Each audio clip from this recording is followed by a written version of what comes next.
Punjabi radio USA ਸੁਣ ਰਹੇ ਸਾਰੇ ਹੀ ਮਾਣਯੋਗ ਅਤੇ ਸਤਿਕਾਰਤ ਸਰੋਤਿਆਂ ਨੂੰ ਪੰਜਾਬੀ ਰੇਡੀਓ USA ਦੀ ਟੀਮ ਅਤੇ ਮੇਰੇ ਰਾਜਕਰਨਵੀਰ ਸਿੰਘ ਵੱਲੋਂ ਆਪ ਜੀ ਨੂੰ ਬਹੁਤ ਪਿਆਰ ਸਤਿਕਾਰ ਸਹਿਤ ਦੋਨੋਂ ਜੋੜ ਕੇ ਨਿੱਘੀ ਜਿਹੀ ਸਤਿ ਸ੍ਰੀ ਅਕਾਲ। ਸਭ ਨੂੰ ਜੀ ਨੂੰ ਆਖਦੇ ਹਾਂ। ਸਰੋਤਿਓ, ਪ੍ਰੋਗਰਾਮ ਖਬਰ ਤੇ ਨਜ਼ਰ ਦੇ ਵਿੱਚ ਆਪ ਸਭ ਦਾ ਨਿੱਘਾ ਸਵਾਗਤ ਹੈ। ਅੱਜ 18 ਨਵੰਬਰ ਦਿਨ ਸ਼ੁੱਕਰਵਾਰ ਤੇ ਸਾਡੇ ਨਾਲ ਸਵੇਰ ਦੇ ਖਬਰ ਤੇ ਨਜ਼ਰ ਪ੍ਰੋਗਰਾਮ ਦੇ ਵਿੱਚ ਇਸ ਟਾਈਮ ਜੁੜ ਚੁੱਕੇ ਨੇ ਮਿੰਟੂ ਗੁਰਸਰੀਆ ਜੀ ਮਲੋਟ ਸਟੂਡੀਓਜ਼ ਤੋਂ। ਮਿੰਟੂ ਜੀ, ਨਿੱਘੀ ਜੀ ਆਇਆਂ ਨੂੰ ਪਿਆਰ ਭਰੀ ਸਤਿ ਸ੍ਰੀ ਅਕਾਲ ਜੀ। ਸ਼ੁਕਰੀਆ ਜੀ, ਸਾਰਿਆਂ ਨੂੰ ਸਤਿ ਸ੍ਰੀ ਅਕਾਲ। ਸਾਡੇ ਅੱਜ ਦੇ ਪ੍ਰੋਗਰਾਮ ਖਬਰ ਤੇ ਨਜ਼ਰ ਉਸ ਨੂੰ ਸਪਾਂਸਰ ਕਰਦੇ ਨੇ ਖਾਲਸਾ ਇੰਸ਼ੋਰੈਂਸ ਏਜੰਸੀ ਵਾਲੇ, ਜਿਨ੍ਹਾਂ ਦੇ ਕੋਲੋਂ ਤੁਸੀਂ ਹਰ ਇੱਕ ਤਰੀਕੇ ਦੀ ਇੰਸ਼ੋਰੈਂਸ ਕਰਵਾ ਸਕਦੇ ਹੋ। ਇੰਸ਼ੋਰੈਂਸ ਬਾਰੇ ਪਤਾ ਕਰਨ ਲਈ ਤੁਸੀਂ ਉਹਨਾਂ ਨੂੰ ਕਾਲ ਕਰੋ, ਨੰਬਰ 408 272 2500 4082722500। ਇਸ ਦੇ ਨਾਲ ਇੰਦਰ ਸੁਖਰਾਜ ਸਿੰਘ ਬਾਠ ਅਤੇ ਈਸ਼ਰਦੀਪ ਕੌਰ ਬਾਠ ਮੈਲਬਰਨ ਆਸਟ੍ਰੇਲੀਆ ਤੋਂ, ਇਹਨਾਂ ਦਾ ਵੀ ਬਹੁਤ ਬਹੁਤ ਧੰਨਵਾਦ। ਜੇਕਰ ਤੁਸੀਂ ਜਾਂ ਕੋਈ ਹੋਰ ਕਾਰੋਬਾਰ ਇਸ ਪ੍ਰੋਗਰਾਮ ਨੂੰ ਸਪਾਂਸਰ ਕਰਨਾ ਚਾਹੁੰਦੇ ਹੋ, ਸੰਪਰਕ ਕਰੋ ਨੰਬਰ 408 722 7698 ਦੇ ਉੱਤੇ। ਮਿੰਟੂ ਜੀ, ਗੱਲਬਾਤ ਦਾ ਸਿਲਸਿਲਾ ਸ਼ੁਰੂ ਕਰੀਏ।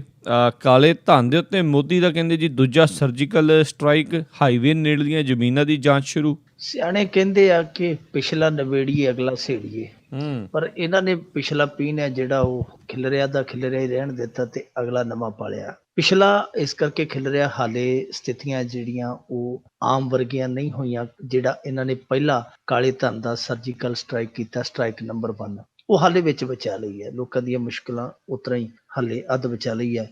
ਦੂਜੇ ਪਾਸੇ ਅੱਜ ਨਵਾਂ ਐਲਾਨ ਆਇਆ। ਪਹਿਲੀ ਗੱਲ ਤੇ ਐਲਾਨ ਕਰਦਾ ਜਦੋਂ ਨਰਿੰਦਰ ਮੋਦੀ ਦੀ ਸਮਝ ਨਹੀਂ ਆਉਂਦੀ, ਸੌਣ ਦੇ ਬੱਦਲ ਵਾਂਗੂ ਦੀਦਾ ਕਿਤੇ ਵਰਦਾ ਕਿਤੇ ਆ। ਇਹ ਕਹਿੰਦਾ ਸੀਗਾ ਕਿ ਮੈਂ 30 ਦਸੰਬਰ ਤੋਂ ਬਾਅਦ ਇੱਕ ਹੋਰ ਝਟਕਾ ਦਿਉ। ਲੋਕ 30 ਦਸੰਬਰ ਤੋਂ ਬਾਅਦ ਨਵੇਂ ਸਾਲ ਦੇ ਵਿੱਚ ਨਵੀਂ ਇਸ ਝਟਕੇਬਾਜ਼ੀ ਲਈ ਆਪਣੇ ਆਪ ਨੂੰ ਤਿਆਰ ਕਰਦੇ ਪਏ ਸੀ, ਪਰ ਇਹਦੇ ਇਸ ਬਿਆਨ ਤੋਂ ਕੁਝ ਘੰਟਿਆਂ ਬਾਅਦ ਹੀ ਇਹ ਨਵੀਂ ਖਬਰ ਸੁਣਨ ਨੂੰ ਮਿਲ ਗਈ ਕਿ ਜਿਹੜੀਆਂ ਹਾਈਵੇਜ਼ ਦੇ ਨੇੜਲੀਆਂ ਜ਼ਮੀਨਾਂ ਨੇ, ਹਾਈਵੇ ਦੇ ਨਾਲ ਲੱਗਦੀਆਂ ਜ਼ਮੀਨਾਂ ਨੇ, ਉਹਨਾਂ ਦੀ ਜਾਂਚ ਕਰਨ ਲਈ ਇਹਨਾਂ ਨੇ 200 ਟੀਮਾਂ ਜਿਹੜੀਆਂ ਉਹ ਝੋਂਕ ਦਿੱਤੀਆਂ ਇਸ ਕੰਮ ਲਈ। ਉਹ ਜਾਂਚ ਕਰਨਗੀਆਂ ਕਿ ਹਾਈਵੇ ਦੇ ਨੇੜਲੀਆਂ ਜਿਹੜੀਆਂ ਜ਼ਮੀਨਾਂ ਦੀ ਖਰੀਦੋ ਫਰੋਖਤ ਹੋਈ ਉਹ ਕਿਹਨਾਂ ਦੇ ਨਾਮਾਂ ਤੇ ਹੋਈ ਹੈ। ਇਹ ਕਰਨਾ ਬਹੁਤ ਜ਼ਰੂਰੀ ਸੀ ਮੇਰੇ ਖਿਆਲ ਦੇ ਨਾਲ। ਜਿਹੜਾ ਕਾਲਾ ਧਨ ਆ ਉਹ ਸਭ ਤੋਂ ਜ਼ਿਆਦਾ ਜਾਂ ਤੇ ਰੀਅਲ ਅਸਟੇਟ ਦੇ ਵਿੱਚ ਹੈ, ਤੇ ਜਾਂ ਫਿਰ ਜਿਹੜੀ ਸਵਿਟਜ਼ਰਲੈਂਡ ਸਟੇਟ ਆ ਉੱਥੇ ਆ, ਬਾਹਰਲੀਆਂ ਸਟੇਟਾਂ ਦੇ ਵਿੱਚ ਹੈ, ਜਾਂ ਇੱਥੇ ਆ।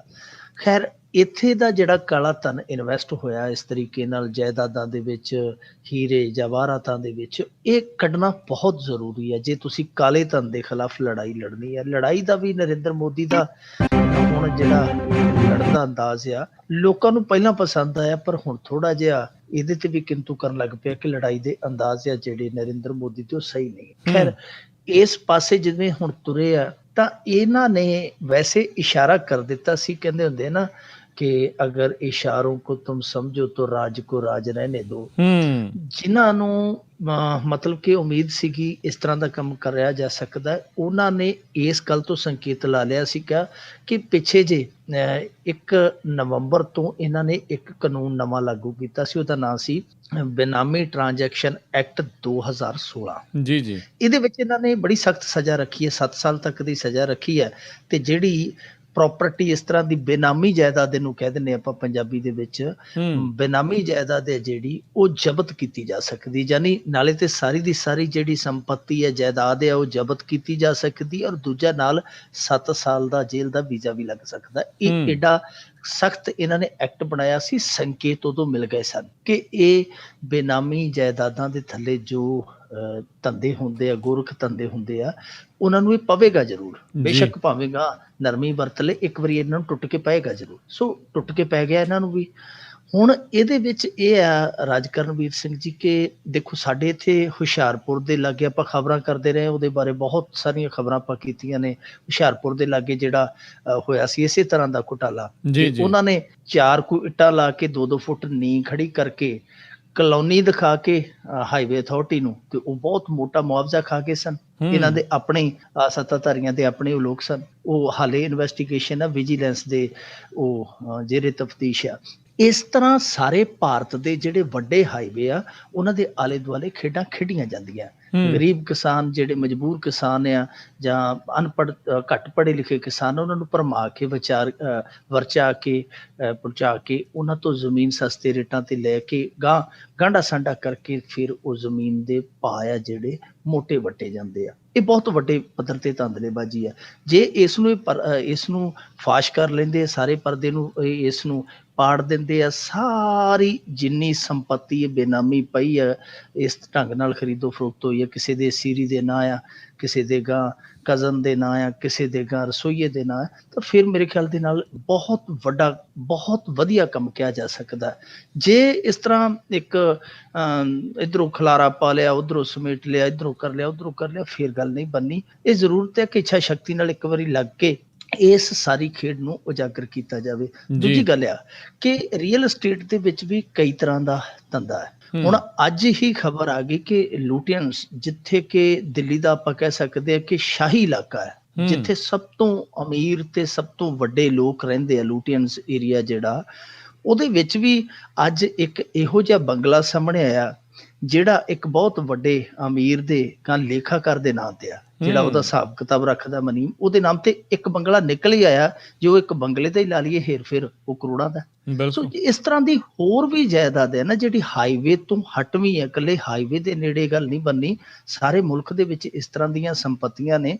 ਤੁਹਾਨੂੰ ਯਾਦ ਹੋਣਾ ਹੈ 2011-12 ਦੇ ਵਿੱਚ ਇੱਕ ਟੈਲੀਵਿਜ਼ਨ ਚੈਨਲ ਨੇ, ਉਹਨੂੰ ਬਾਅਦ ਚ ਬੰਦ ਕਰ ਦਿੱਤਾ ਗਿਆ ਸੀ, ਪੰਜਾਬ ਦੇ ਅੰਦਰ ਖੁਲਾਸਾ ਕੀਤਾ ਸੀ ਕਿ ਇੱਕ ਬਹੁਤ ਵੱਡੇ ਸਰਦਾਰ ਦੀ ਟਰਾਂਸਪੋਰਟ ਆ ਤੇ ਉਹਦੀਆਂ ਬਹੁਤੀਆਂ ਬੱਸਾਂ ਉਹਦੇ ਸੀਰੀਆਂ ਪਾਲੀਆਂ ਦੇ ਨਾਂ ਤੇ ਆ। ਇੱਥੋਂ ਤੱਕ ਇੱਕ ਚਾਹ ਬਣਾਉਣ ਵਾਲੇ ਦੇ ਨਾਂ ਤੇ ਬੱਸ ਦਾ ਪਰਮਿਟ ਨਿਕਲ ਆਇਆ ਸੀ। ਸੋ ਇਹ ਸਾਰਾ ਸਿਲਸਿਲਾ ਜਿਹੜਾ ਉਹ ਹਰੇਕ ਰਾਜ ਦੇ ਵਿੱਚ ਆ, ਹਰੇਕ ਜ਼ਿਲ੍ਹੇ ਦੇ ਵਿੱਚ ਆ, ਹਰੇਕ ਤਹਿਸੀਲ ਦੇ ਵਿੱਚ ਆ, ਹਰੇਕ ਛੋਟੇ ਕਸਬੇ ਦੇ ਵਿੱਚ ਆ, ਹਰੇਕ ਮੈਟਰੋ ਸਿਟੀ ਦੇ ਵਿੱਚ ਆ। ਇਹ ਜ਼ਮੀਨ ਜਾਇਦਾਦ ਜਿਹੜੀ ਆ ਖੋਜਣੀ ਵੈਸੇ ਬੜਾ ਅਸੰਭਵ ਕੰਮ ਹੈ ਕਿ ਸਾਰੀ ਬੇਨਾਮੀ ਜਾਇਦਾਦ ਹੈ ਜਿਹੜੀ ਉਹ ਫਾਸ਼ ਕਰ ਲਈ ਜਾਏਗੀ, ਉਹ ਜ਼ਬਤ ਕਰ ਲਈ ਜਾਏਗੀ। ਪਰ ਫਿਰ ਵੀ ਅਸੀਂ ਉਮੀਦ ਕਰ ਸਕਦੇ ਹਾਂ ਕਿ ਜਿਹੜਾ ਕਾਲਾ ਧਨ ਇਸ ਕਾਲੀ ਖੇਡ ਦੇ ਵਿੱਚ ਲੱਗਾ ਕਿਤੇ ਨਾ ਕਿਤੇ ਉਹ ਸਾਹਮਣੇ ਜ਼ਰੂਰ ਆਏਗਾ। ਪਰ ਇਹ ਠੀਕ ਆ ਕਿ ਇਹ ਜਿਹੜੀਆਂ ਜਾਇਦਾਦਾਂ, ਬੇਨਾਮੀ ਜਾਇਦਾਦਾਂ, ਇਹਨਾਂ ਤੇ ਤਾਂ ਸਰਜੀਕਲ ਸਟ੍ਰਾਈਕ ਹੋਇਆ, ਪਰ ਜਿਹੜੇ ਲੋਕ ਹਸਨ ਅਲੀ ਵਰਗੇ ਘੋੜਿਆਂ ਦੇ ਜਿਹੜੇ ਸੌਦਾਗਰ ਆ, ਨਾਲ ਹਥਿਆਰਾਂ ਦੀ ਵੀ ਸੌਦਾਗਰੀ ਕਰੀ ਜਾਂਦੇ ਆ, ਜਾਂ ਇਹੋ ਜਿਹੇ ਲੋਕ ਆ ਜਿਨ੍ਹਾਂ ਵੱਲ ਹਜ਼ਾਰਾਂ ਕਰੋੜ ਦਾ ਟੈਕਸ ਜਿਹੜਾ ਬਕਾਇਆ ਪਿਆ, ਉਹ ਵੀ ਲੈਣਾ ਬਣਦਾ। ਦੂਜੀ ਗੱਲ ਆ ਕਿ ਜਿਹੜੇ ਲੋਕ ਸਿਆਸਤ ਦੇ ਵਿੱਚ ਕਦੇ ਸਾਈਕਲ ਤੇ ਆ ਕੇ ਦਾਖਲ ਹੋਏ ਸਨ, ਬਾਅਦ ਦੇ ਵਿੱਚ ਅੱਜ ਉਹ ਜਹਾਜ਼ਾਂ ਦੀ ਸਵਾਰੀ ਕਰਦੇ ਪਏ ਆ, ਜਾਇਦਾਦ ਫਿਰ ਉਹਨਾਂ ਦੀ ਵੀ ਜਿਹੜੀ ਹੈ ਜਾਂਚਣੀ ਪਰਖਣੀ ਚਾਹੀਦੀ ਹੈ। ਜੀ ਬਿਲਕੁਲ।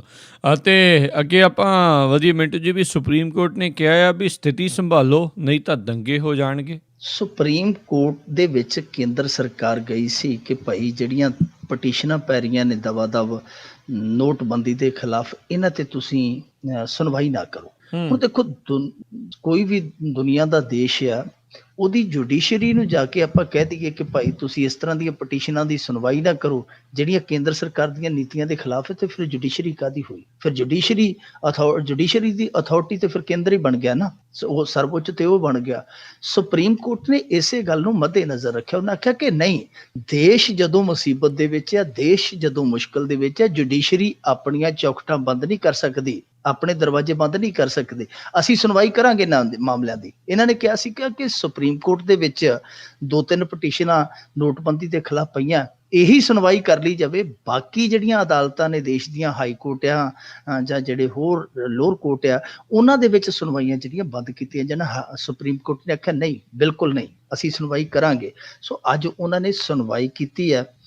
ਇਹਨਾਂ ਤੋਂ ਉਹਨਾਂ ਨੇ ਜਵਾਬਦੇਹੀ ਮੰਗੀ ਸੀ ਕਿ ਭਾਈ ਤੁਸੀਂ ਇਹਨਾਂ ਮੁਸ਼ਕਲਾਤਾਂ ਨੂੰ ਹੱਲ ਕਰਨ ਲਈ ਕਿਹੜੀਆਂ ਕੋਸ਼ਿਸ਼ਾਂ ਕਰਦੇ ਪਏ ਹੋ। ਇਹਨਾਂ ਨੇ ਅੱਜ ਉੱਥੇ ਜਵਾਬਦੇਹੀ ਕੀਤੀ ਹੈ। ਉਹ ਸੰਤੁਸ਼ਟ ਨਹੀਂ ਹੋਏ। ਚੀਫ ਜਸਟਿਸ ਭਾਰਤ ਦਾ ਜਿਹੜਾ ਹੈ TS ਠਾਕੁਰ, ਉਹਨੇ ਇੱਥੋਂ ਤੱਕ ਆਖ ਦਿੱਤਾ, ਉਹਨੇ ਆਖਿਆ ਕਿ ਸਥਿਤੀਆਂ ਸੰਭਾਲ ਲਵੋ, ਹਾਲਾਤ ਆ ਜਿਹੜੇ ਉਹ ਇਸ ਤਰ੍ਹਾਂ ਦੇ ਬਣ ਗਏ ਆ ਕਿ ਦੰਗੇ ਹੋ ਸਕਦੇ ਮੁਲਕ 'ਚ। ਹੁਣ ਚੀਫ ਜਸਟਿਸ ਆਫ ਇੰਡੀਆ ਇਹ ਗੱਲ ਕਹਿੰਦਾ ਕਿ ਦੰਗੇ ਹੋ ਸਕਦੇ, ਇਹਦਾ ਮਤਲਬ ਹੈ ਕਿ ਸਥਿਤੀਆਂ ਵਾਕਈ ਵਿਸਫੋਟਕ ਆ। ਹੁਣ ਦੰਗਿਆਂ ਨਾਲੋਂ ਘੱਟ ਕੀ ਹੈ?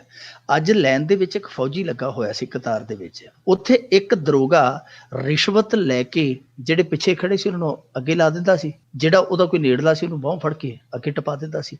ਫੌਜੀ ਨੇ ਆਖਿਆ, ਉਹਨੇ ਆਖਿਆ ਕਿ ਤੂੰ ਬਿਲਕੁਲ ਗਲਤ ਕੰਮ ਕਰਦਾ ਪਿਆ, ਕਿਤੇ ਰਿਸ਼ਵਤ ਲੈਣ ਡਿਆ, ਦੂਜਾ ਤੂੰ ਨੇਮ ਕਹਿਦਾ ਜਿਹੜਾ ਤੋੜਨ ਡਿਆ। ਦੱਸਦੇ ਉਸ ਦਰੋਗੇ ਨੇ ਉਹ ਜਿਹੜੀ ਡਾਂਗ ਫੜੀ ਸੀ ਉਹ ਤੋੜ ਦਿੱਤੀ ਉਹਦੇ ਤੇ, ਫੌਜੀ ਤੇ, ਉਹਦਾ ਸਿਰ ਵੀ ਖਿਲਾਰ ਦਿੱਤਾ, ਲੱਤਾਂ ਬਾਹਾਂ ਵੀ ਤੋੜ ਦਿੱਤੀਆਂ। ਫੌਜੀ ਵਿਚਾਰਾ ਉੱਥੇ ਮੰਜੇ ਤੇ ਪਿਆ, ਹੁਣ ਬੈੱਡ ਤੇ ਪਿਆ, ਸਲੂਟ ਮਾਰਦਾ ਪਿਆ ਆਪਣੇ ਮੁਲਕ ਨੂੰ ਕਿ ਕਿਹੋ ਜਿਹੇ ਮੁਲਕ ਦੀ ਸੇਵਾ ਕਰਦਾ ਪਿਆ ਮੈਂ।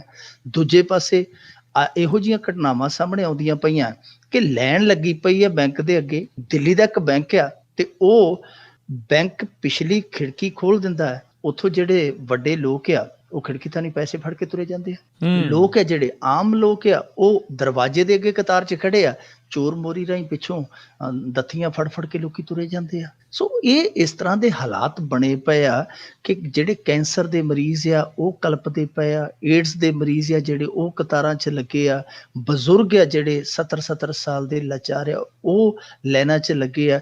ਇੱਥੋਂ ਤੱਕ ਕਿ ਜਿਹੜੇ ਮੰਗਤੇ ਆ, ਜਿਨ੍ਹਾਂ ਨੇ ਭੀਖ ਮੰਗ ਮੰਗ ਕੇ ਥੋੜ੍ਹੀ ਬਹੁਤ ਪੂੰਜੀ ਜੋੜੀ ਹੈ, ਉਹ ਵਟਾਉਣ ਲਈ ਕਤਾਰਾਂ 'ਚ ਖੜੇ, ਨਾ ਉਹਨਾਂ ਤੋਂ ਤੁਰਿਆ ਜਾਂਦਾ ਨਾ ਉਹਨਾਂ ਤੋਂ ਖੜਿਆ ਜਾਂਦਾ। ਸੋ ਇਹ ਹਾਲਾਤ ਵਿਸਫੋਟਕ ਬਣੇ ਪਏ, ਇਹਦੇ 'ਚ ਕੋਈ ਸ਼ੱਕ ਨਹੀਂ, ਇਹਦੇ 'ਚ ਕੋਈ ਦੋ ਰਾਏ ਨਹੀਂ। ਇਹਨਾਂ ਹਾਲਾਤਾਂ ਦੀ ਮਾਰ ਆ ਜਿਹੜੀ ਉਹ ਆਉਣ ਵਾਲੇ ਦਿਨਾਂ 'ਚ ਭਾਰਤ ਦੀ ਆਰਥਿਕ ਵਿਵਸਥਾ ਤੇ ਕਿਸ ਕਦਰ ਪੈ ਸਕਦੀ ਹੈ, ਇਹਦੀ ਮੈਂ ਤੁਹਾਨੂੰ ਇੱਕ ਉਦਾਹਰਨ ਦਿੰਦਾ। ਭਾਰਤ ਜਿਸ GDP ਗਰੋਥ ਦੇ ਸਿਰ ਤੇ ਅੱਜ ਪੂਰੇ ਸੰਸਾਰ ਦੇ ਵਿੱਚ ਇੱਕ ਉੱਭਰਵੀਂ ਆਰਥਿਕ ਮਹਾਸ਼ਕਤੀ ਵਜੋਂ ਦੇਖਿਆ ਜਾਂਦਾ ਹੈ, ਉਹਦੇ ਬਾਰੇ ਇੱਕ ਕਿਆਫਾ ਲੱਗਦਾ ਪਿਆ ਕਿ ਜੇ ਹਾਲਾਤ ਇਸ ਤਰ੍ਹਾਂ ਦੇ ਰਹੇ ਤੇ ਅਗਲੀ ਤਿਮਾਹੀ ਹੈ ਜਿਹੜੀ, ਉਸ ਤਿਮਾਹੀ ਆਉਂਦਿਆਂ ਜਿਹੜੀ ਸਾਡੀ GDP ਗਰੋਥ ਹੈ ਉਹ 1% ਤੱਕ ਡਿੱਗ ਪਵੇਗੀ। ਹੁਣ ਜੇ 1% ਤੱਕ GDP ਡਿੱਗਦੀ ਹੈ, ਇਹਦਾ ਮਤਲਬ ਕਿ ਭਾਰਤ ਦਾ ਆਰਥਿਕ ਬਾਜ਼ਾਰ ਹੈ ਜਿਹੜਾ ਉਹ ਢਹਿ ਹੋ ਗਿਆ। ਸੋ ਇੱਕ ਬਹੁਤ ਵੱਡੀ ਸੱਟ ਹੋਏਗੀ ਆਰਥਿਕਤਾ ਦੇ ਮੁੱਦੇ ਤੇ।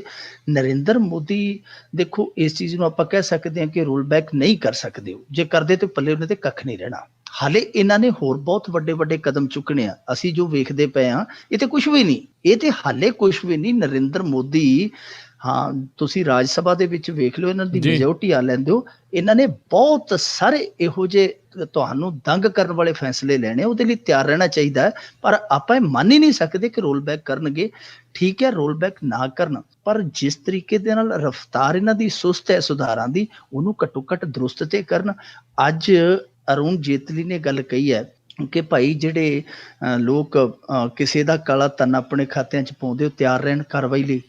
ਨਾਲ ਇਹ ਦੱਸਿਆ ਕਿ ਜੀ ਹੁਣ ਤੱਕ ਅਸੀਂ 36,000 ATM ਹੈ ਜਿਹੜੇ ਉਹ ਦੁਬਾਰਾ ਅਸੀਂ ਚਾਲੂ ਕਰ ਦਿੱਤੇ ਆ। ਪਰ ਦੇਖਣ ਵਾਲੀ ਗੱਲ ਰਾਜਕਰਨਵੀਰ ਸਿੰਘ ਜੀ ਇਹ ਆ ਕਿ 2 ਲੱਖ ATM ਤੁਸੀਂ ਗਤੀਸ਼ੀਲ ਕਰਨਾ ਹੈ। 2 ਲੱਖ ATM 10 ਦਿਨਾਂ 'ਚ ਤੁਸੀਂ ਕਰਦੇ ਪਏ ਹੋ 36,000। 2 ਲੱਖ ਤੱਕ ਤੁਸੀਂ ਕਦੋਂ ਆਪਣੇ? ਇਹ ਚੀਜ਼ ਜਿਹੜੀ ਆ ਇਹ ਸਵਾਲਾਂ ਦੇ ਘੇਰੇ 'ਚ ਖੜੀ ਕਰਦੀ ਹੈ ਨਰਿੰਦਰ ਮੋਦੀ ਸਰਕਾਰ ਨੂੰ ਕਿ ਫੈਸਲਾ ਵਧੀਆ ਸੀ। ਇੱਕ ਤਾਂ ਇਹਨਾਂ ਨੇ ਜਿਹੜੀ ਕਰੰਸੀ, ਇਹਨਾਂ ਨੂੰ ਪਹਿਲਾਂ ਬਾਜ਼ਾਰਾਂ 'ਚ ਛੋਟੀ ਕਰੰਸੀ ਜਿਹੜੀ ਉਤਾਰ ਦੇਣੀ ਚਾਹੀਦੀ ਸੀ, ਬੈਂਕਾਂ ਦੇ ਵਿੱਚ ਪਹੁੰਚਾ ਦੇਣੀ ਚਾਹੀਦੀ ਸੀ। ATM ਜਿਹੜੇ ਬਿਲਕੁਲ ਤਿਆਰ ਬਰ ਤਿਆਰ ਰੱਖਣੇ ਚਾਹੀਦੇ ਸੀ, ਉਹ ਗਲਤੀ ਕੀਤੀ। ਦੂਜੀ ਗਲਤੀ ਹੁਣ ਇਹ ਕਰਦੇ ਪਏ ਆ ਕਿ ਇਹ ਸਿਆਸੀ ਮੁੱਛ ਦਾ ਸਵਾਲ ਬਣਾ ਬੈਠੇ ਆ ਕਿ ਜੇ ਅਸੀਂ ਰੋਲ ਬੈਕ ਕਰਦੇ ਹਾਂ ਜਾਂ ਸ਼ਰਤਾਂ ਨਰਮ ਕਰਦੇ ਹਾਂ ਤੇ ਸਾਡੀ ਜਿਹੜੀ ਇੱਕ ਤਰ੍ਹਾਂ ਨਾਲ ਸਿਆਸੀ ਮੁੱਛ ਹੈ ਜਿਹੜੀ ਉਹ ਨੀਵੀਂ ਹੋ ਜਾਏਗੀ। ਇਹਨਾਂ ਨੂੰ ਥੋੜਾ ਜਿਹਾ ਸੋਚਣਾ ਚਾਹੀਦਾ। ਆਪਣੀ ਸਕੀਮ ਹੈ ਜਿਹੜੀ ਵਧੀਆ ਸਕੀਮ ਹੈ, ਸਾਰਾ ਦੇਸ਼ ਇਹਨਾਂ ਦੇ ਨਾਲ ਖੜਦਾ ਪਿਆ, ਪਰ ਇਸ ਸਕੀਮ ਨੂੰ ਕਾਮਯਾਬ ਕਰਨ ਲਈ ਜਿਵੇਂ ਲੋਕ ਤਕਲੀਫਾਂ ਚੱਲਦੇ ਪਏ ਆ, ਥੋੜਾ ਬਹੁਤ ਇਹ ਵੀ ਸੁਧਾਰਾਂ ਵੱਲ ਹੱਥ ਮਾਰਨ। ਕੋਸ਼ਿਸ਼ਾਂ ਜ਼ਰੂਰ ਕਰਦੇ ਆ, ਪਰ ਇਹ ਕੋਸ਼ਿਸ਼ਾਂ ਨਾਕਾਫੀ ਹੈ। ਇਹਨਾਂ ਕੋਸ਼ਿਸ਼ਾਂ ਤੋਂ ਹਾਲੇ ਹਟ ਕੇ ਸੁਪਰ ਕੋਸ਼ਿਸ਼ਾਂ ਕਰਨ ਦੀ ਜ਼ਰੂਰਤ ਹੈ, ਤਾਂ ਕੰਮ ਲੋਟ ਆਏਗਾ। ਜੀ ਜੀ ਬਿਲਕੁਲ। ਤੇ ਮਿੰਟੂ ਜੀ, ਅਗਲੀ ਆਪਾਂ ਗੱਲ ਕਰੀਏ ਵੀ ਨੋਟਬੰਦੀ ਦੀ ਸ਼ੋਰ ਦੇ ਵਿੱਚ ਮੋਦੀ ਸਰਕਾਰ ਕਰਨ ਤੁਰੀ ਨਵਾਂ ਕਰ। ਮੈਂ ਤੁਹਾਨੂੰ ਦੱਸ ਕੇ ਆਇਆ ਰਾਜਕਰਨਵੀਰ ਸਿੰਘ ਜੀ, ਇਹ ਨਰਿੰਦਰ ਮੋਦੀ ਬਹੁਤ ਤਗੜੇ ਝਟਕੇ ਦੇਣ ਵਾਲਾ ਇਸ ਮੁਲਕ ਨੂੰ। ਇਸ ਮੁਲਕ ਨੂੰ ਤਿਆਰ ਰਹਿਣਾ ਚਾਹੀਦਾ ਹੈ। ਹੋ ਸਕਦਾ ਕੱਲ ਨੂੰ ਸੰਵਿਧਾਨ ਦੇ ਨਾਲ ਵੀ ਛੇੜਾ ਮਰੋੜੀ ਕੀਤੀ ਜਾਵੇ। ਇਹ ਤਿਆਰ ਰਹਿਣਾ ਪਵੇਗਾ ਇਸ ਮੁਲਕ ਨੂੰ। ਔਰ ਦੂਜੀ ਗੱਲ ਹੈ, ਜਿਹੜਾ ਇਹਨਾਂ ਨੇ ਕੰਮ ਕੀਤਾ ਹੈ, ਇਸ ਕੰਮ ਤੋਂ ਪਹਿਲਾਂ ਵੀ ਇੱਕ ਕੰਮ ਹੋਇਆ ਦੱਸਦੇ ਆ, ਉਹਦੇ ਬਾਰੇ ਵੀ ਚਰਚਾ ਜਿਹੜੀ ਬੜੀ ਘੱਟ ਹੋ ਰਹੀ ਹੈ। ਜਦੋਂ ਸਾਡੇ ਇੱਥੇ SYL ਦਾ ਸ਼ੋਰ ਛੱਪਾ ਪੈਣ ਡਿਆ ਸੀ, ਹਰ ਪਾਸੇ ਕਾਮਾਰੋਲੀ ਸੀ, ਉਸੇ ਦਰਮਿਆਨ ਰਾਜਕਰਨਵੀਰ ਸਿੰਘ ਜੀ ਇੱਕ ਖਬਰ ਇਹ ਵੀ ਆਈ ਅੰਦਰੋਂ ਕਿ ਜਿਹੜਾ ਇਹਨਾਂ ਨੇ ਨੈਸ਼ਨਲ ਗ੍ਰਿਡ ਬਣਾਉਣ ਦਾ ਫੈਸਲਾ ਲਿਆ ਸੀ, ਵਾਟਰ ਨੈਸ਼ਨਲ ਗ੍ਰਿਡ ਬਣਾਉਣ ਦਾ ਵਾਜਪਾਈ ਸਰਕਾਰ ਵੇਲੇ, ਉਹਦੇ ਬਾਰੇ ਵੀ ਕਹਿੰਦੇ ਕਿ ਇਹਨਾਂ ਨੇ ਆਪਣੀ ਜਿਹੜੀ ਪੇਸ਼ਬੰਦੀ ਉਹ ਸ਼ੁਰੂ ਕਰ ਦਿੱਤੀ ਹੈ। ਸਾਡੇ ਇੱਥੇ ਪੰਜਾਬ ਦੇ ਕਿਸੇ ਨੇਤਾ ਨੇ ਉਹਦਾ ਕੋਈ ਨੋਟਿਸ ਹੀ ਨਹੀਂ ਲਿਆ, ਕਿਤੋਂ ਕੋਈ ਇਹੋ ਜਿਹਾ ਕੋਈ ਪ੍ਰਤੀਕਰਮ ਹੀ ਨਹੀਂ ਆਇਆ, ਜਦ ਕਿ ਦੱਸਦੇ ਆ ਕਿ ਉਹਦੀ ਨੋਟੀਫਿਕੇਸ਼ਨ ਹੈ ਜਿਹੜੀ ਹੋ ਗਈ ਲੱਗਦੀ ਹੈ। ਦੂਜੇ ਪਾਸੇ ਜੇ ਆਪਾਂ ਦੇਖੀਏ ਕਿ ਉਹ ਜਿਹੜਾ ਨੈਸ਼ਨਲ ਗ੍ਰਿਡ ਹੈ, ਜਿਸ ਤਰ੍ਹਾਂ ਬਿਜਲੀ ਦਾ ਨੈਸ਼ਨਲ ਗ੍ਰਿਡ ਹੈ, ਜੇ ਉਹ ਬਣਦਾ ਹੈ, ਸਿੱਧੇ ਰੂਪ ਦੇ ਵਿੱਚ ਪੰਜਾਬ ਦਾ ਨੁਕਸਾਨ ਆ, SYL ਨਾਲੋਂ ਜ਼ਿਆਦਾ ਨੁਕਸਾਨ ਆ। ਉਹ ਕਿਉਂ? ਕਿਉਂਕਿ ਦੇਖੋ ਪਾਣੀ ਹੈ ਜਿਹੜਾ ਉਹ ਇੱਕ ਥਾਂ ਤੇ ਇਕੱਠਾ ਹੋ ਜਾਣਾ, ਉਹਦਾ ਕੇਂਦਰੀਕਰਨ ਹੋ ਜਾਣਾ।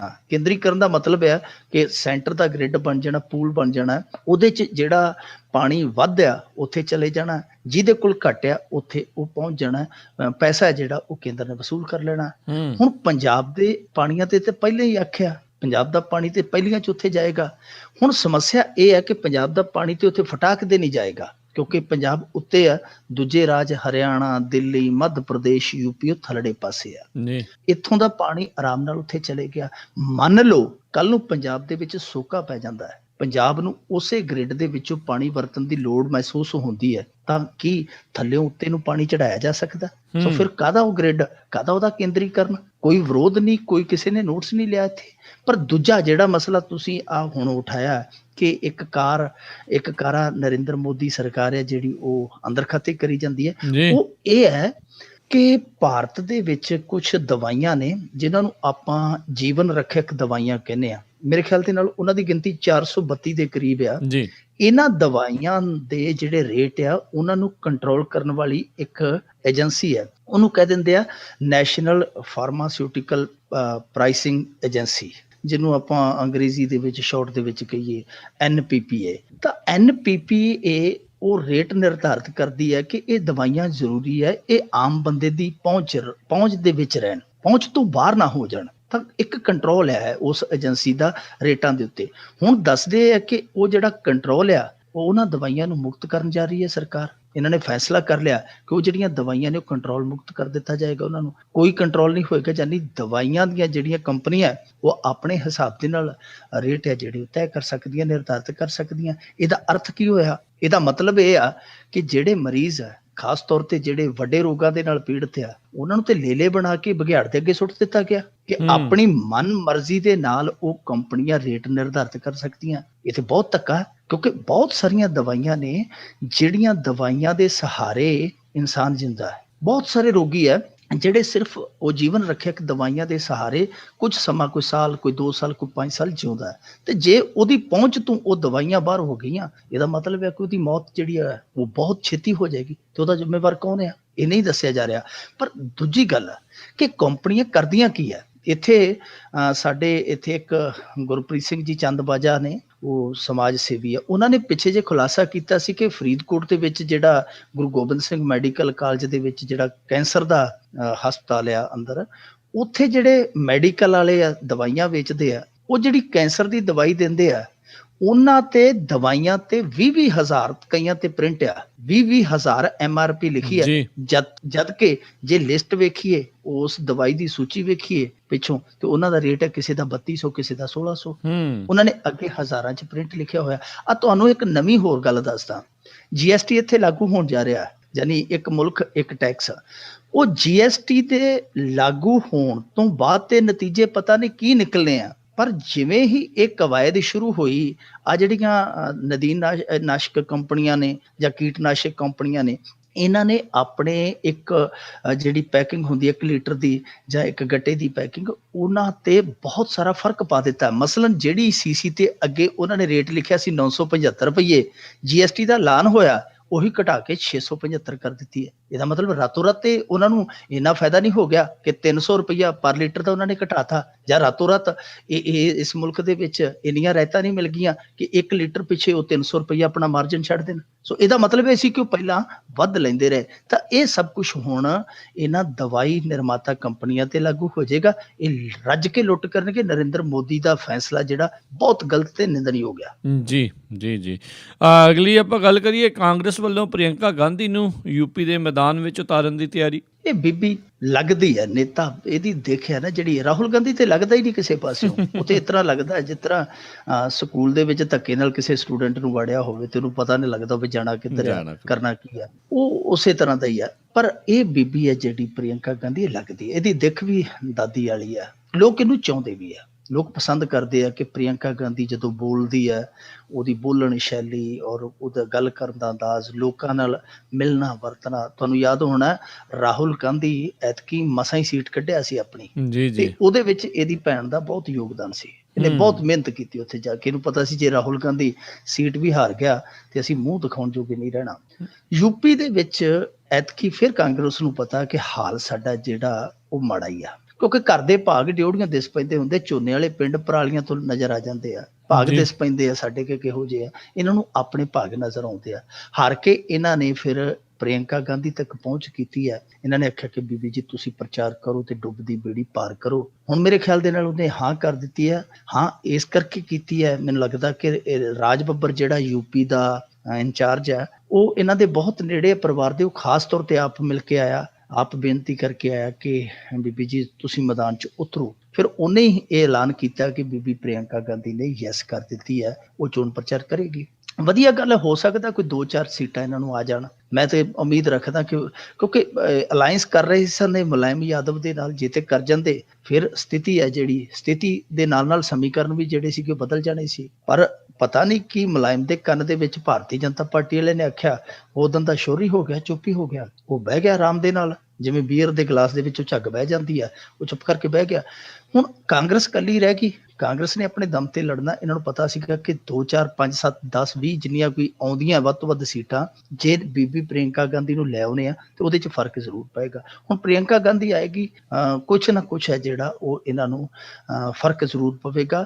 ਪਰ ਇੱਕ ਗੁਜ਼ਾਰਿਸ਼ ਜ਼ਰੂਰ ਹੈ ਕਾਂਗਰਸੀਆਂ ਨੂੰ ਕਿ ਭਾਈ ਜੇ ਤੁਸੀਂ ਜਿੱਤਣਾ ਹੈ ਤੇ ਹਾੜਾ ਪ੍ਰਿਯੰਕਾ ਗਾਂਧੀ ਦਾ ਜਿਹੜਾ ਘਰ ਵਾਲਾ ਹੈ ਉਹਨੂੰ ਦਿੱਲੀੋਂ ਨਾ ਲਿਆਉਣ, ਕਿਉਂਕਿ ਉਹ ਜਿੱਥੇ ਵੀ ਜਾਂਦਾ ਹੈ ਉਹਦੇ ਕਿਸੇ ਪਹਿਲਾਂ ਉੱਥੇ ਪਹੁੰਚ ਜਾਂਦੇ ਆ। ਜੇ ਉਹ ਯੂਪੀ 'ਚ ਵੀ ਚਲਾ ਗਿਆ, ਲੋਕਾਂ ਨੇ ਇੱਕ ਆਖਣਾ ਆਈ ਆ ਭਾਈ ਵਾਡਰਾ, ਇਹ ਉਹੀ ਭਾਈ ਵਾਡਰਾ ਹੈ ਜਿਹੜਾ ਇਸ ਸੰਸਾਰ ਦੇ ਵਿੱਚ ਇੱਕ ਮੁਲਕ ਜਮਾਇਕਾ ਸੀ ਤੇ ਦੂਜਾ ਉਹੀ ਵਾਡਰਾ ਹੈ ਜਿਹਨੇ ਜਮਾਇਕਾ ਤੋਂ ਬਾਅਦ ਦਿੱਲੀ ਦੇ ਨੇੜੇ ਜਮਾਇਕਾ ਰਾਜ ਬਣਾ ਦਿੱਤਾ ਸੀ, ਜਮਾਇਕਾ ਮੁਲਕ ਬਣਾ ਦਿੱਤਾ ਸੀਗਾ। ਸੋ ਉਹਦੇ ਕਿਸੇ ਜਿਹੜੇ ਉਹ ਬੜਾ ਬਦਨਾਮ ਆਦਮੀ ਹੈ। ਜੇ ਬੀਬੀ ਦੇ ਨਾਲ ਕਿਤੇ ਉਹ ਚਲਾ ਗਿਆ ਫਿਰ ਬੇੜੀ ਜਿਹੜੀ ਅੱਗੇ ਮਾੜੀ ਮੋਟੀ ਕਿਨਾਰੇ ਲੱਗਣ ਦੀ ਆਸ ਸੀ, ਫਿਰ ਉਹ ਵੀ ਲੁੱਟੀਆ ਡੁੱਬ ਜਾਏਗੀ। ਜੀ ਜੀ ਜੀ ਜੀ ਅੱਗੇ ਵਧਦੇ ਹਾਂ। ਸਰਵਣ ਸਿੰਘ ਫਿਲੌਰ ਹੁਣਾਂ ਦੀ ਸੈਟਲਮੈਂਟ ਹੋ ਗਈ ਕਾਂਗਰਸ 'ਚ ਜਾ ਰਲੇ। ਇਹ ਧੰਦਾ ਹੈ ਜੀ, ਚੰਗਾ ਹੈ ਮੰਦਾ ਹੈ, ਸਿਆਸਤ ਧੰਦਾ ਹੈ। ਦੇਖੋ ਨਾ ਇਨਵੈਸਟਮੈਂਟ ਆ, ਨਾ ਕੋਈ ਟੈਕਸ ਦੀ ਝੰਜਟ, ਨਾ ਛਾਪੇ ਮਾਰੀ, ਨਾ ਸਿਆਪੇ ਮਾਰੀ, ਬਸ ਆਹੀ ਕੁਝ ਕਰਨਾ ਤੁਸੀਂ। ਜੇ ਅਸੀਂ ਸੇਵਾ ਕਰਨਾ ਹੈ, ਸੇਵਾ ਕਾਹਦਾ ਮੇਵਾ।